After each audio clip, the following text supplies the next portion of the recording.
Bemidbar, e Bemidbar significa no deserto, tá bom? Então, como eu sempre gosto de mencionar, Bemidbar, para nós frisarmos sempre que é um período que o povo de Deus está atravessando o deserto, tá bom? Então isso é fundamental a gente gravar durante essas porções que nós estamos aprendendo. E hoje nós vamos ver no capítulo 25 de Números, então, o versículo de número 10 até o versículo de número 12. Tá bom? Números 25, o capítulo é o 25, versículo 10 em diante. Amém? Todos acharam? Amém. Tudo bem aí, Joel? Ok? Então vamos lá, queridos. Está escrito assim: Adonai disse a Moshe, o Senhor disse a Moisés, Pinhas, que em algumas traduções está Finéas, né? Finéas, o filho de Eleazar, neto de Arão, o sacerdote, desviou minha ira de sobre o povo de Israel, por ser tão zeloso quanto eu sou, para que eu não os destruísse com o meu zelo. Portanto, diga, eu lhe dou minha aliança de paz, minha aliança de shalom. Amém? Até aí, queridos, em nome do Senhor. Pai, fale conosco, ministre na nossa vida. É uma palavra importante. E eu creio, Senhor, que a Tua palavra ela nunca, jamais volta vazia. Por isso que ela venha e cumpra os Teus propósitos na vida de cada um de nós, para a honra e glória do Teu santo nome. Amém, queridos? Amém. Deus abençoe a todos. Amados, tem mais uma aguinha aqui. Família, querem uma água? Abrir. Os irmãos aqui. Amém? Então vamos lá, queridos. Vamos se assentar. Queridos, essa porção eu quero deixar aberto para os irmãos que queiram comentar e falar sobre, tá bom? Então é uma ministração, viu, Débora, que você, tendo alguma dúvida ou alguma colocação, pode apontar também, tá bom? É um estudo, tá bom, que nós vamos ver, e esse estudo ele engloba desde o capítulo 25, versículo 10, até o capítulo 30, em algumas versões de Bíblia, capítulo 29, versículo 40. Tá? Então, essa porção eu vou dizer aqui de uma forma resumida e depois nós vamos abordar alguns pontos, tá bom? Como a gente procura fazer quase que sempre. Essa porção, ela tem por número 41. No total, por que eu volto a falar sempre de números? São 54, tá? Para a gente sempre estar se localizando. Essa é de número 41. E essa porção, ela tem por nome Finéias, ou no nome hebraico original dele, Pinhas, tá bom? E está na tela, né? O Josinho está apontando para mim aí. E para quem quer aprender as letrinhas hebraicas, é sempre de lá para cá, para achar Pinhas. Facinho, né? Não. Aleluia. Então, essa porção, queridos, que vai do capítulo 25 até o 30, o que ela nos aponta? Aponta um período onde este jovem, este homem, que era sacerdote, neto de Arão, ele vai ter um posicionamento muito importante numa situação muito delicada que está acontecendo com o povo. Esse homem ele se levanta e ele acaba aplacando a ira do Senhor. Uma praga está acontecendo no meio do povo e a atitude dele faz com que essa praga cesse, né? E o Senhor o honra, e as páginas seguintes vão apresentar para nós um recenseamento, um censo que Deus vai pedir para Moisés, para Arão. Depois desse censo, a palavra do Senhor vai começar a falar um pouco sobre a distribuição das terras, quando o povo viesse a entrar na terra prometida, ok? O Senhor vai orientar, dar algumas instruções de como seria essa distribuição. E depois do capítulo 28 em diante, o Senhor ele volta a mencionar e falar sobre as festas. Olha só que interessante, né? As festas bíblicas, né? E não as festas juninas, as festas de julho, são as festas bíblicas, tá bom? E aí, o Senhor até o capítulo 30 vai mencionar sobre isso, vai mencionar sobre também os sacrifícios que eram feitos.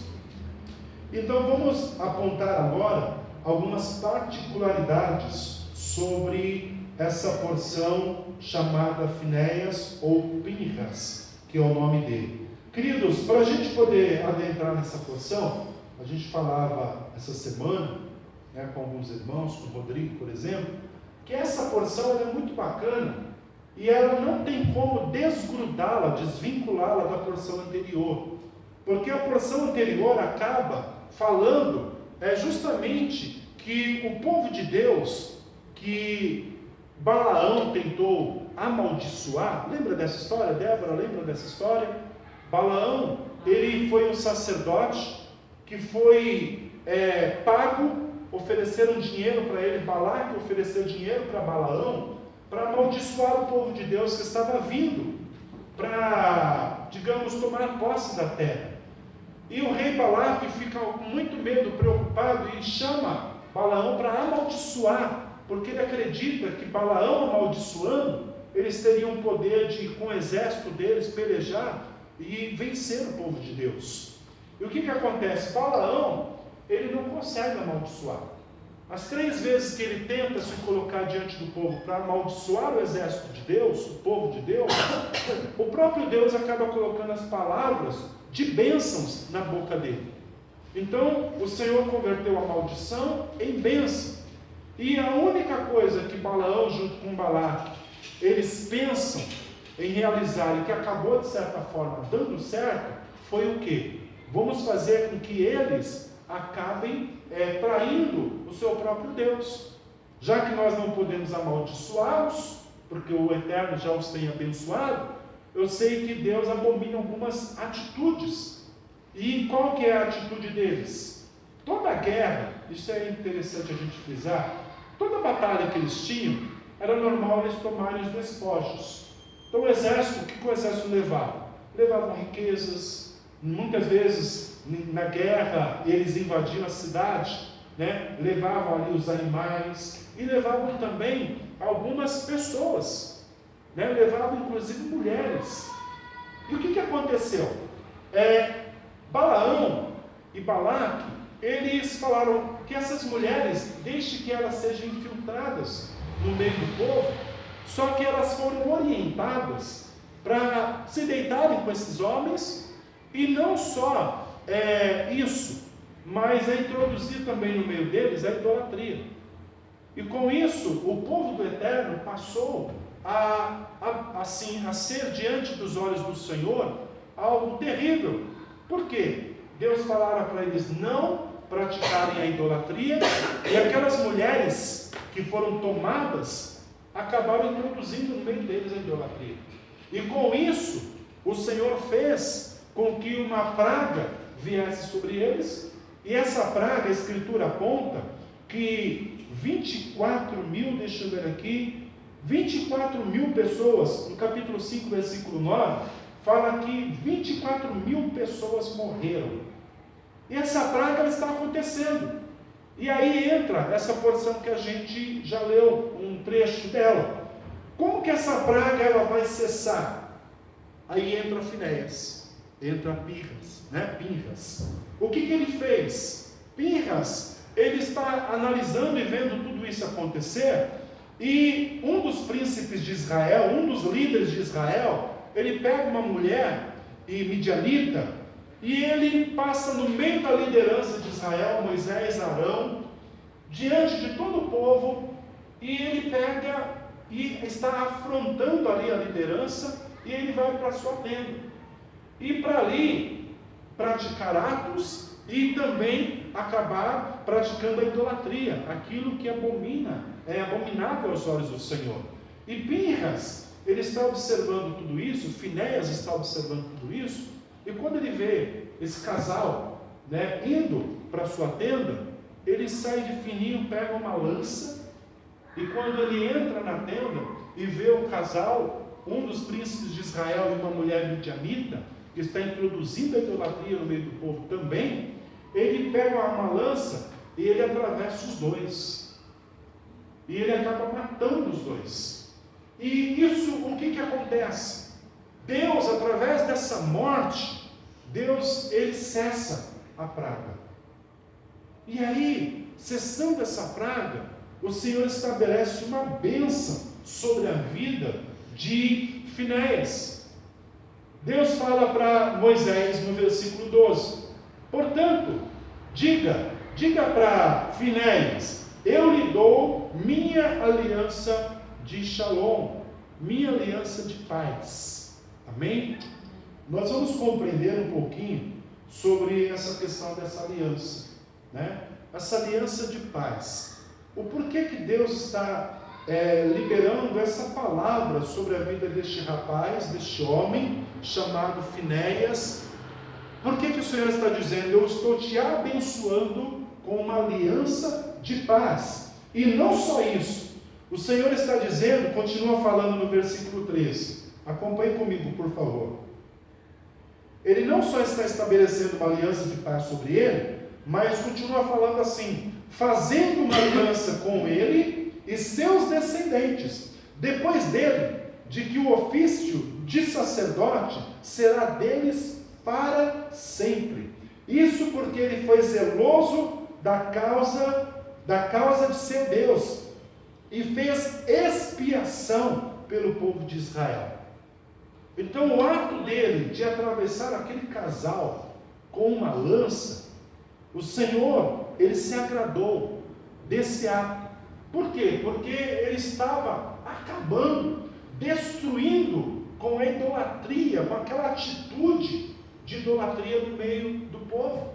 O Senhor exterminou 24 mil, e Pinhas, por ele ser um sacerdote, ele vai lá e extermina esse casal e coloca por terra essa afronta diante dos líderes e essa afronta também diante do Senhor. Deus estabelece uma bênção sobre a vida dele, e nós vamos abordar um pouquinho. Nós falávamos sobre isso, né, Rodrigo? Essa semana. Quem é Finéias? Né? Ou quem é Pinhas? Quem é este homem? Este homem, nós sabemos que ele era filho de Eleazar, ele era neto de Arão, só que esse jovem filho de Eleazar filho de Arão, esse neto, este homem, ele tinha algumas situações na vida dele que precisavam ser muito bem resolvidas. Situações essas que nos dias de hoje nós poderíamos dizer bullying, né? Muitas pessoas não acreditavam no ministério dele, muitas pessoas zombavam dele. Por quê? Porque Arão, o seu avô, assim como Moisés, lembram lá de Jetro? Jetro, ele também era um sacerdote pagão, e Arão casou também com uma das filhas de Jetro, ou seja, a avó desse Pinhas, de Finéias, era considerada aos olhos de muitos ali, uma mulher que lá atrás não tinha aliança com Deus, mas que depois passou a ter. Então ele era um jovem que era muito zombado por causa disso. O teu ministério é um ministério que veio, mas olha, a sua mãe, lá atrás, ela também era idólatra. A sua mãe, ou melhor, a sua avó, lá atrás, ela também tinha pacto com outros deuses. Depois se converteu, depois passou a seguir o Eterno, mas olha, o seu ministério, ele não é tão válido assim. Você só é sacerdote porque Arão, seu avô, é. Então, o ministério dele era muito, como se diz, desprezado, e era colocado em xeque por causa disso. E aí o Eterno, ele vai dizer, pela atitude dele, o Eterno vai dizer que está estabelecendo sobre a vida dele uma aliança de paz. Amém? O Senhor me fez, no final da oração, eu não sei se vocês se aperceberam, o Senhor me fez fazer uma oração para que a paz que excede todo entendimento estivesse sobre a nossa casa, sobre a nossa vida. E é exatamente isso que o Eterno está fazendo na vida deste homem chamado Finéias.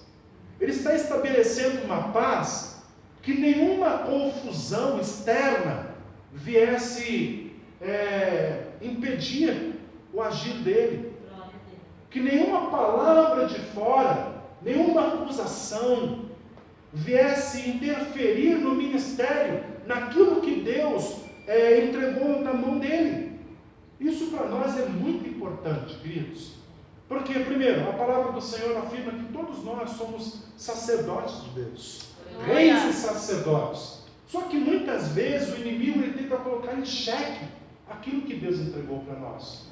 Quantas vezes você já não foi afrontado, pessoas dizendo: você não é mulher de Deus coisa nenhuma, você é homem de Deus? Não imagino, não é nada. Quantas vezes nós não somos afrontados dessa forma, sabe? E o inimigo tenta, muitas vezes, nos acovardar, para que nosso ministério não venha fluir, não acontecer.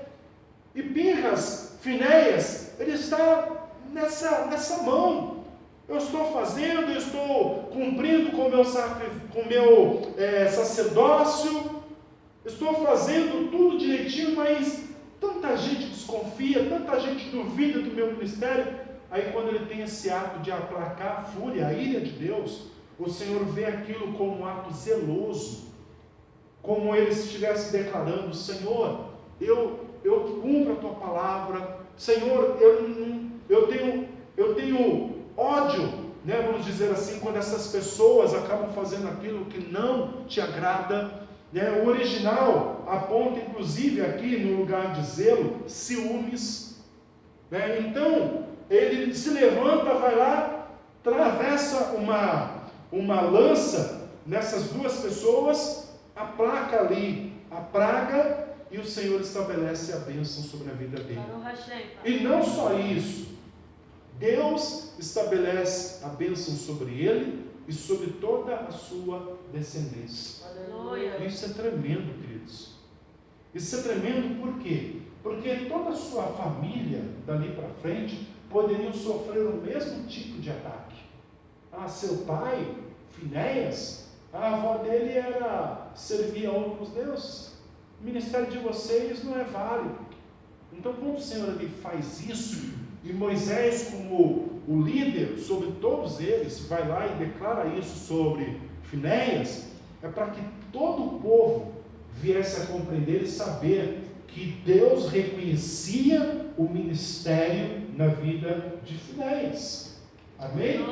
Todas as vezes que o inimigo tentar te paralisar, te afrontando, saiba disso, que o Senhor ele já te estabeleceu através de Yeshua, de Jesus.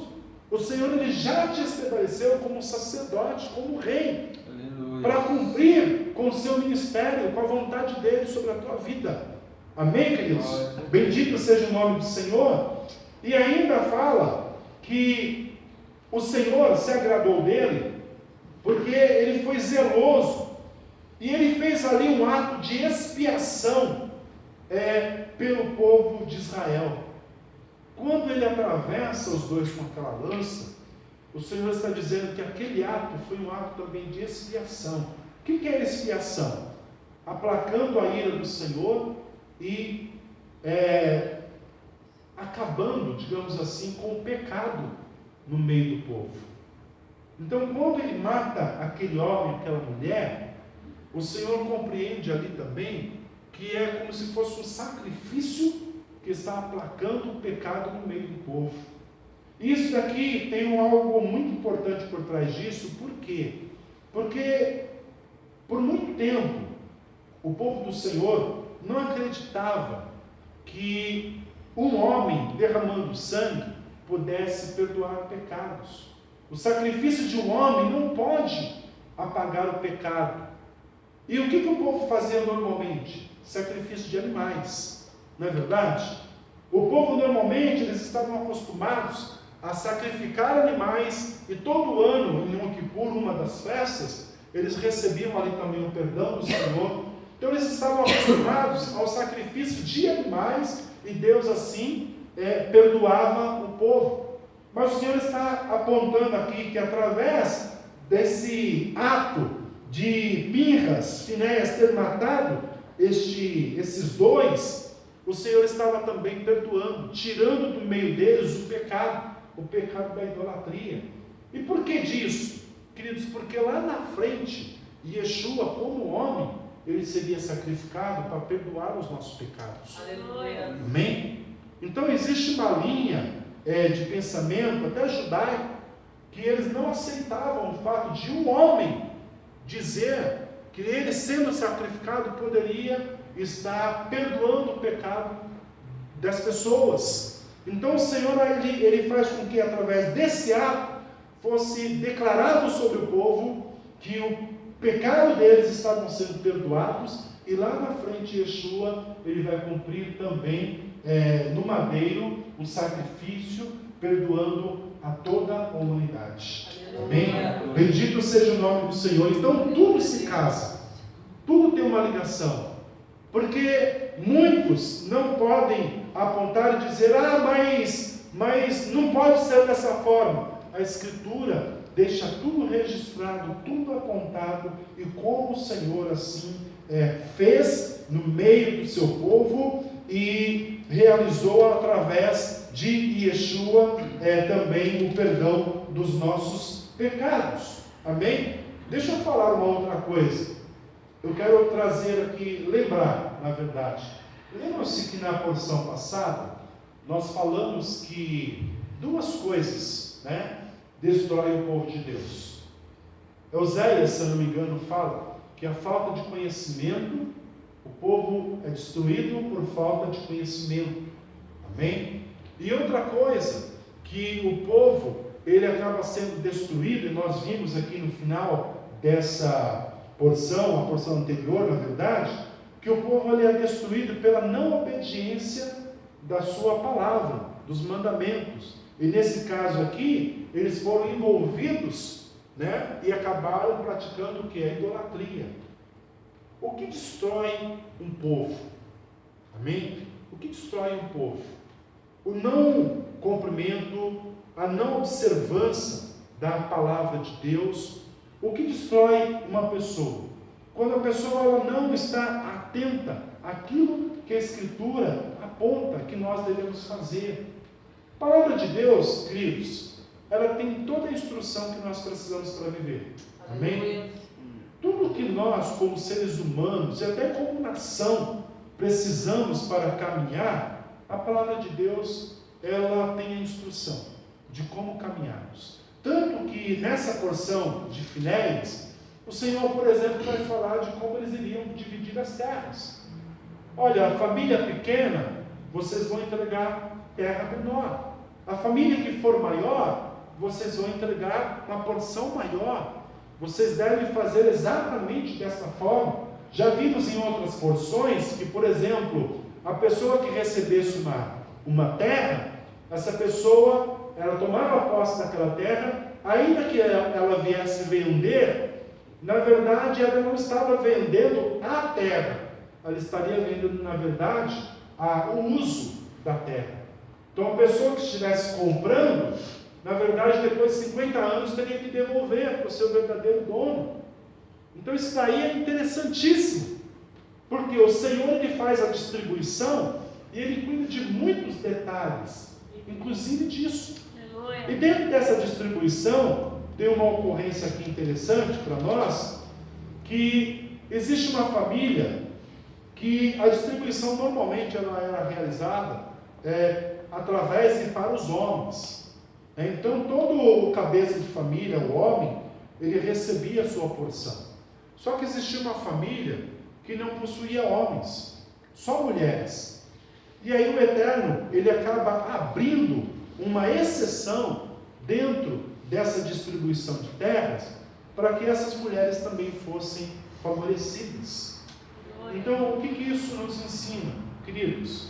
Que muitas vezes, e o povo de Deus por muitas vezes olhou para a palavra de Deus achando que o Senhor era muito rígido, achando que a palavra de Deus era muito pesada, mas na verdade não. Amém? Na verdade não, a palavra diz que os mandamentos dele não são penosos, que todos nós temos total condição de atentar para a palavra de Deus e experienciá-la e praticá-la. Então, quando Deus ele olha para essa condição e vê que de fato, olha, eu preciso rever essa condição e sim permitir que essas mulheres também recebam, a família delas recebam essa porção, o Senhor ele vai abrir essa exceção e abençoar também esta casa. Amém. Então, não há situação aos olhos de Deus que às vezes pareça para nós difícil, né? Às vezes pareça para nós insolúvel, que Deus não possa colocar a mão dele e reverter algumas situações. Aleluia. E Yeshua, ele fez isso. Amém?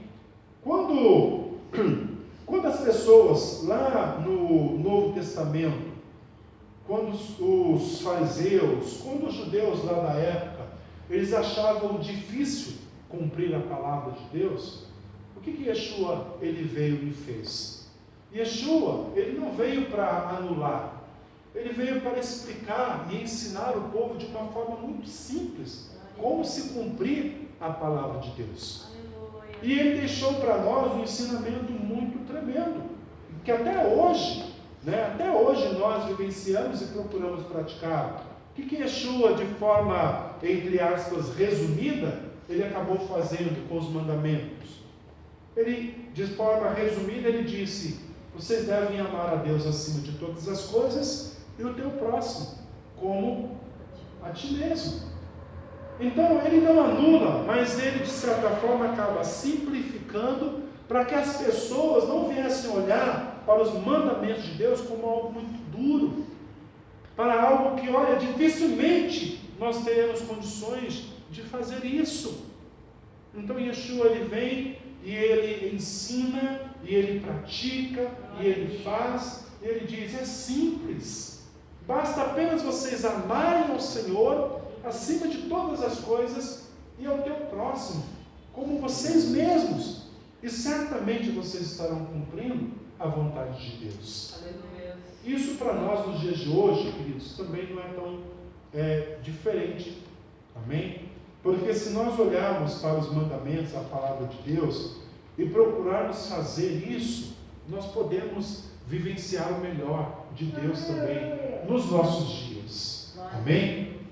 Amar a Deus acima de todas as coisas e o próximo como a nós mesmos. Acho que falando sobre isso também, quando ele mencionou: vinde a mim, tomai meu jugo que é leve e suave. Eu acho que esse jugo que ele está colocando aí é exatamente isso: seja obediente a mim, aos meus mandamentos, que isso tudo é leve e mais penoso para você.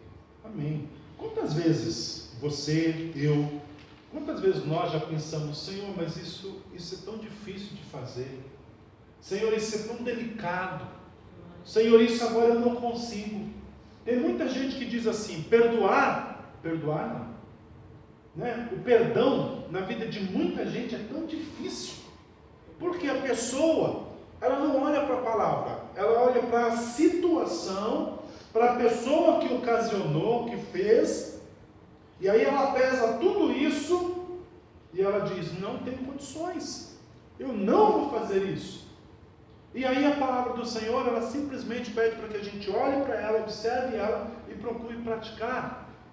Porque a ação de Deus, ela só se faz possível quando nós temos a atitude, amém, de observar a palavra.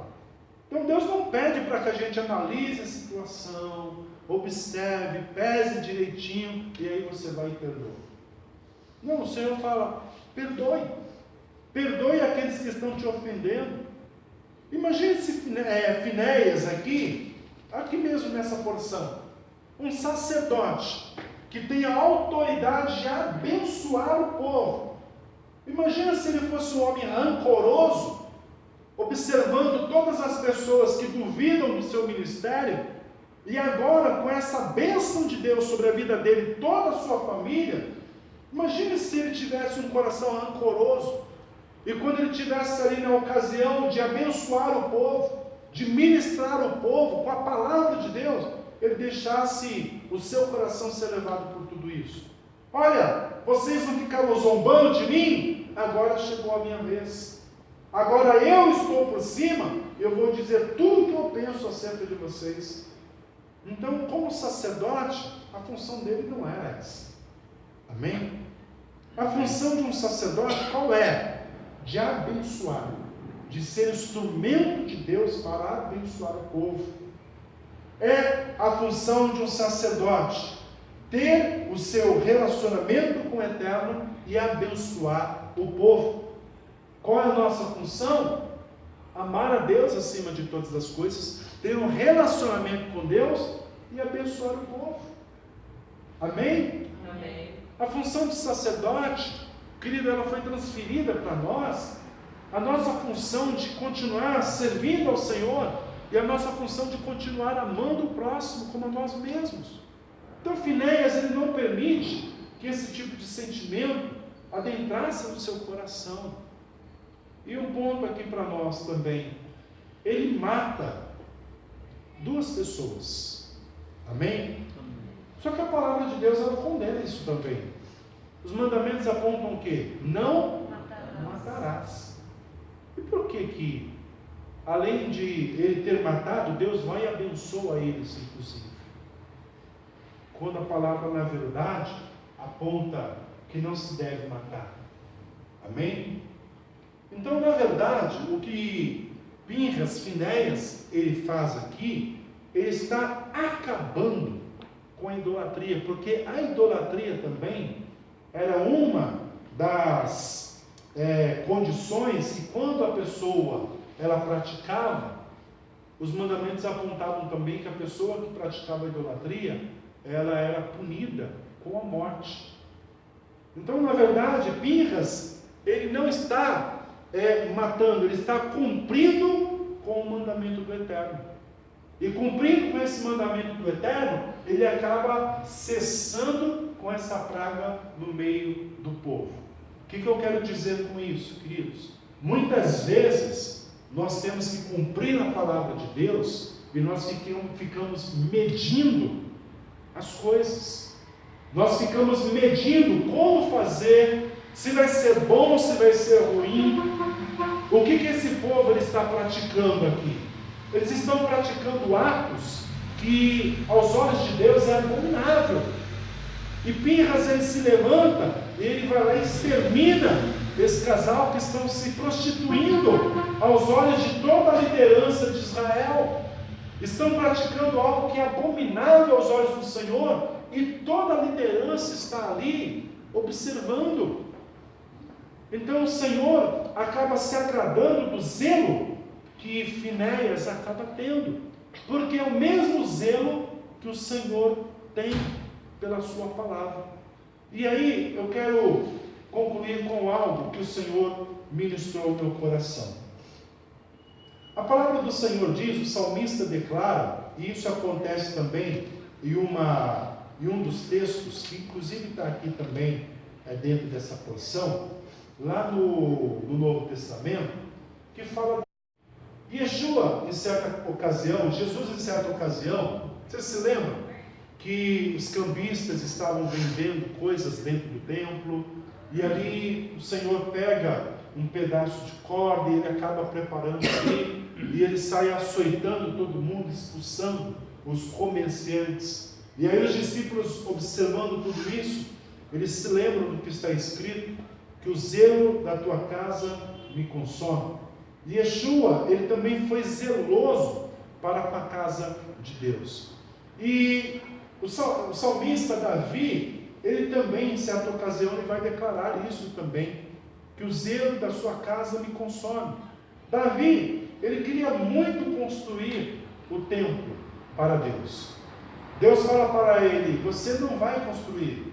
Quem irá construir será o teu filho, porque o governo dele será de paz, o seu é de guerra, é de muito sangue. E aí, Davi, ele tinha um desejo muito grande de construir o templo. E Davi, ele tinha um zelo muito grande também pelas coisas de Deus. E o zelo de Davi foi qual? De começar a cuidar dessa obra, recolhendo ofertas, recolhendo materiais. E Davi deixa registrado nos Salmos que também o zelo da casa do Senhor o consumia. E Yeshua lá na frente faz esse ato também. Só que aí o Senhor colocou algo no meu coração. O que importa mais? É o zelo pelo templo ou é o zelo pela palavra? Amém? É o zelo pelo templo ou é o zelo pela palavra? Por que eu estou falando isso, queridos? Porque Yeshua, ele não se agradou, Jesus, ele não se agradou do ato que eles estavam cometendo no templo. Amém? Aquele comércio, né, aquela ganância, tudo aquilo acontecendo.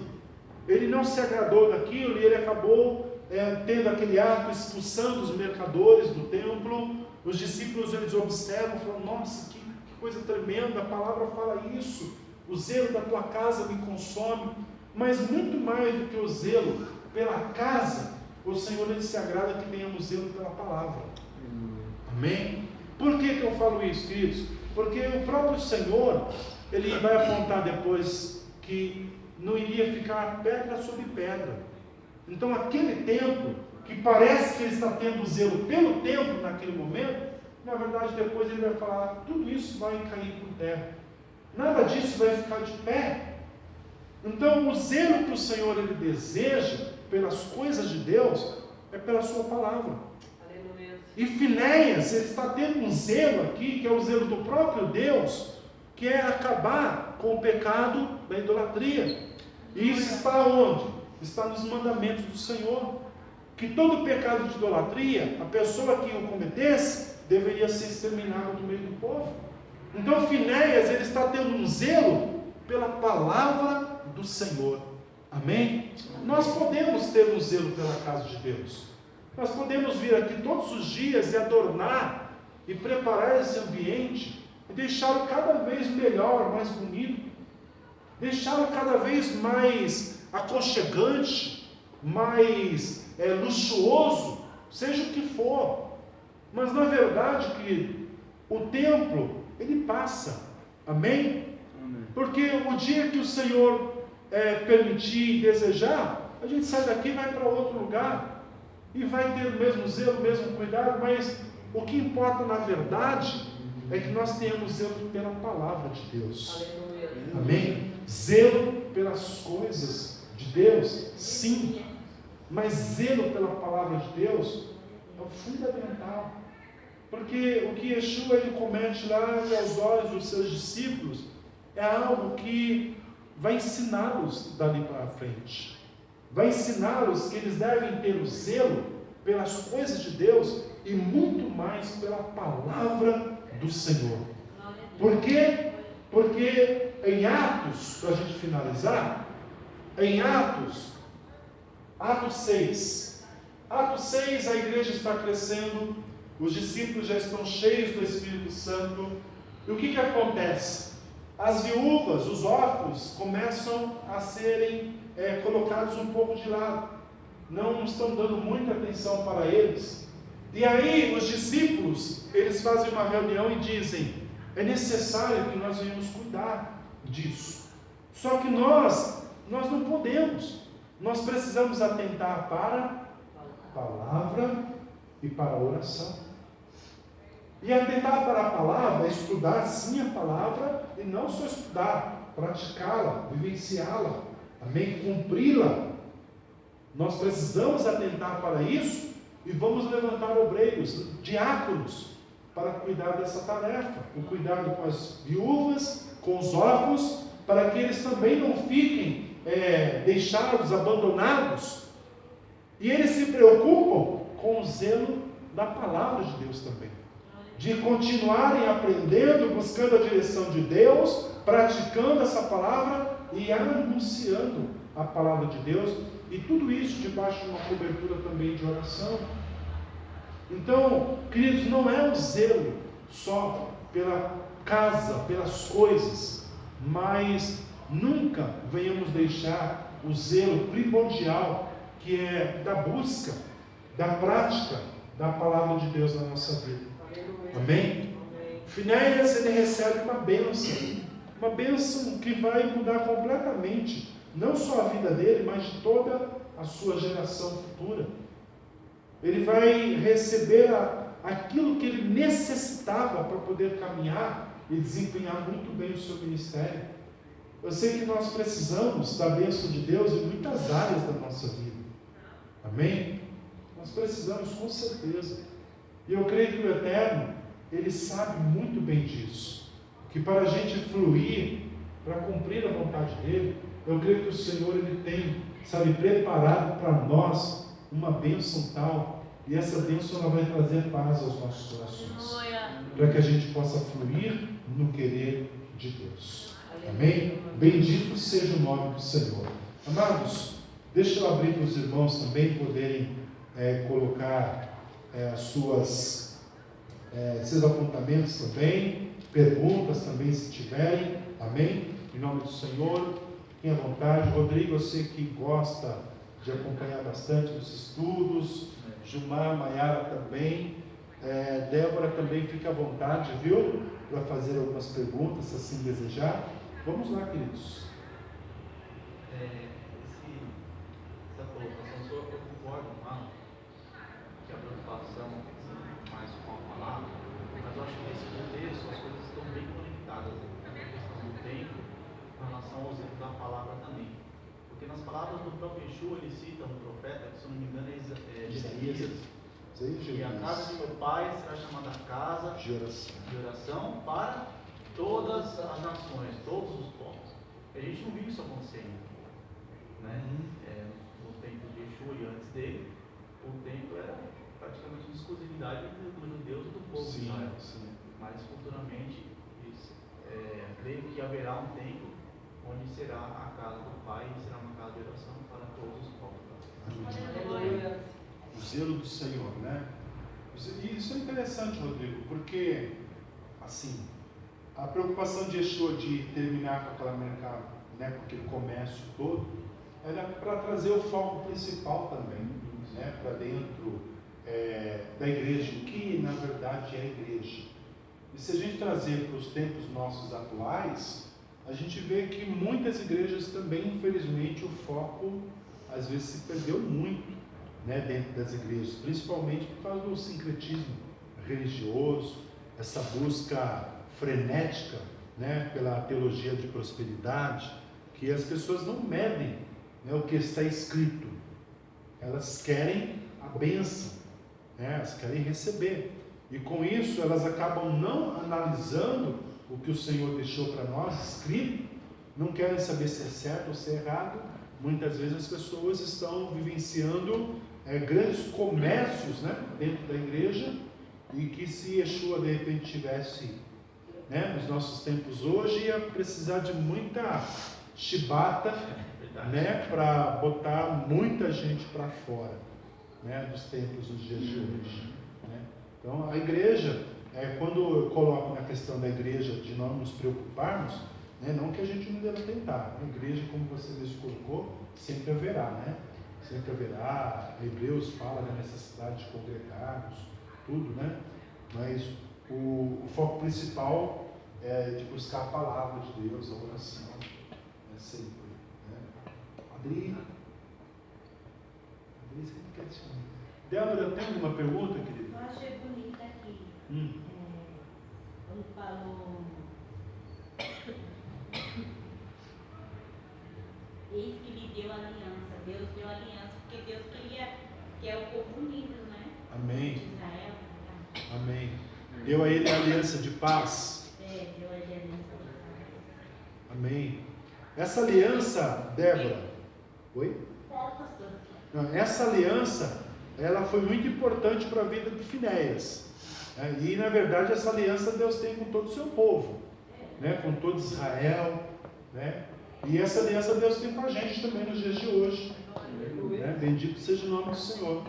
Essa aliança Deus tem com cada um de nós, só que a gente não pode deixar de atentar para aquilo que a palavra de Deus sempre nos pede, né? Que é o quê? Atentar para a vontade dEle e atentar para que o pecado ele nunca venha nos dominar. Eu conversava com a pastora, com a Cris, hoje ela não pôde estar conosco, mas eu conversava com ela sobre essa condição, a condição do pecado e a prática do pecado.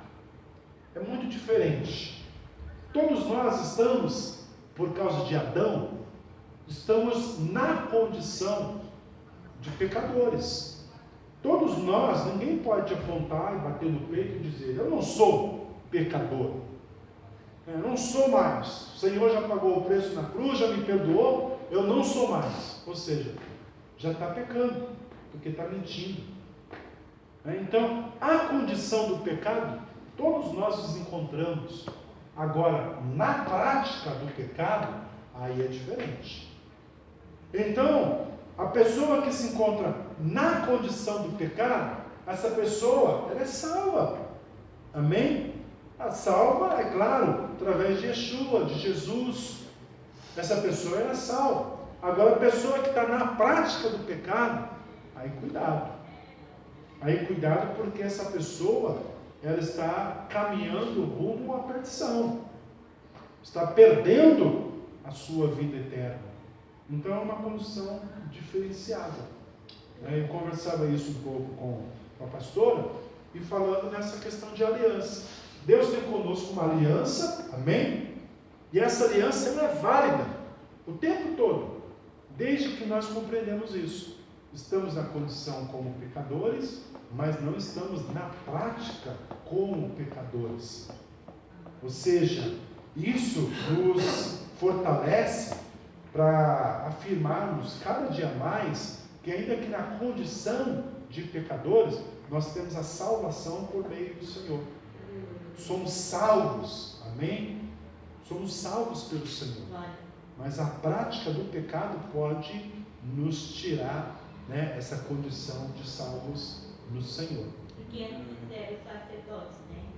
Aí agora é os pastores. Todos nós. Meu pastor, é um sacerdote. Sim, mas a condição, Débora, é muito mais ampla. Na verdade, um pastor ou qualquer outra função, digamos, eclesiástica dentro da igreja, é uma responsabilidade a mais que Deus dá a essas pessoas, a nós. Mas a verdade é que cada pessoa, cada um de nós, você, Gilmar, Adriane, o Rodrigo, a Nicole, cada um de nós, o Senhor tem chamado e declarado que somos reis e sacerdotes nele. Porque o Senhor nos ensina e nós temos que ensinar as pessoas. Sim. Na palavra de Deus. E como reis e sacerdotes, nós temos essa incumbência de proclamar, falar. Às vezes. É a que Deus quer, né? A palavra de igreja, as tribos unidas, as pessoas, saber de Deus, que esse Deus é poderoso, que Deus vive. Amém, exatamente. Às vezes as pessoas acham e pensam que só o pastor, só o bispo, só o evangelista, presbítero, o apóstolo, só esses que são sacerdotes. Na verdade, essas pessoas são chamadas por Deus com uma responsabilidade maior, e lá na frente uma cobrança maior também, mas que, na verdade, todas as pessoas são sacerdotes chamados pelo Senhor para o ministério também. Entendeu? Jesus ele fala que não se pode esconder uma lâmpada embaixo da mesa, mas ela é colocada no ponto central da sala para poder iluminar toda a sala, assim, isso assim tem as pessoas. E isso cabe a cada um de nós também, a você também. Quando você se coloca nessa condição de buscar a Deus e através do seu comportamento, ainda que você não tenha muita habilidade para falar, mas pelas suas ações, você vai levar um testemunho do reino celestial aqui na terra. Como se você fosse uma embaixadora do reino de Deus na terra. Então você também tem uma função sacerdotal de representar o reino de Deus para as nações, para as pessoas que estão ao seu redor. Amém? Amém. Bendito seja